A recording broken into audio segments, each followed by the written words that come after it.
আওয়ামী লীগ সরকারের ১৫ বছরের শাসনামলে সরকারি মদদে ৭ শতাধিক ব্যক্তিকে গুমের অভিযোগ রয়েছে, যার মধ্যে ৭৮ জনের মৃতদেহ পাওয়া যায়। এখনও নিখোঁজ ১৫০র বেশি।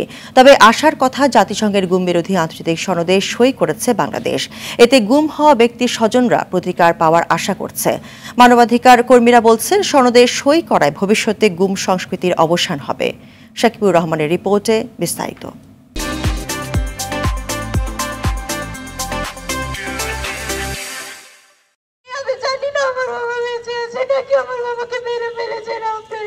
হাসিনা সরকারের আমলে এমন কান্না নিয়ে প্রায় দাঁড়াতে হয়েছে গুম হওয়া ব্যক্তি স্বজনদের। কেউ বাবা হারানোর বেদনায়, কেউ ভাই, কেউ বা নিখোঁজ স্বামীকে ফিরে পেতে আকুতি জানিয়েছেন।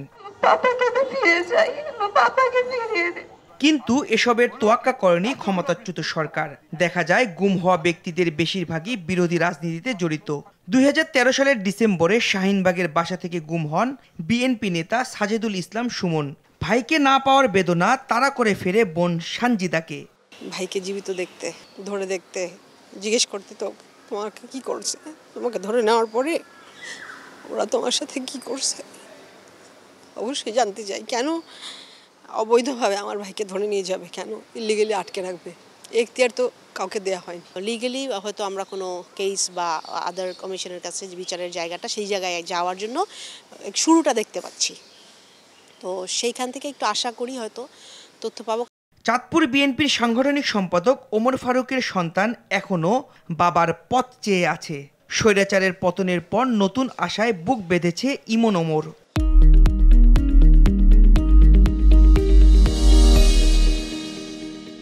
আওয়ামী লীগ খুব বেপরোয়া হয়ে গেছে, তোমাকেও গুম করতে পারে বা খুন করতে পারে, তুমি একটু সাবধান থাকো। তখন বাবা হাসি দিয়ে বলছে যে বাবার কোনো অপরাধ নাই, বাবা নামে কোনো মামলা নাই, বাবাকে কেন গুম করবে বা খুন করবে? তো আমি বলছি যে ওরা তো আর অপরাধীদের এগুলো চিন্তা করে না, তারা দেখে যে তোমাদের একটা অপরাধ, তোমরা জনপ্রিয় ব্যক্তি, সাংগঠনিক ব্যক্তি, চেয়ারম্যান, তোমাদেরকে এই জনপ্রিয়তাই তোমাদের অপরাধ।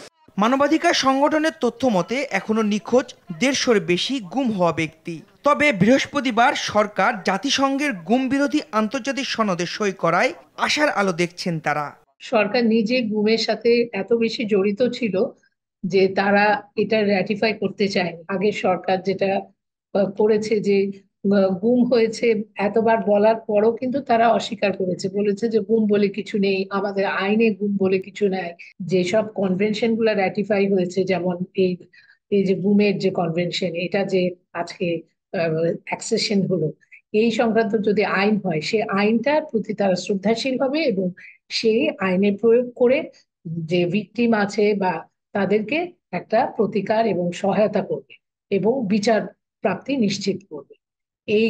এইটাই একটা আশার আলো হবে। আয়নাঘর কিংবা গোপন কারাগারগুলো ভেঙে দেওয়ার পাশাপাশি গুম হওয়া ব্যক্তিদের দ্রুত মুক্তি দেওয়ার দাবি মানবাধিকার সচেতন সবার। শাকিবুর রহমান, RTV, ঢাকা।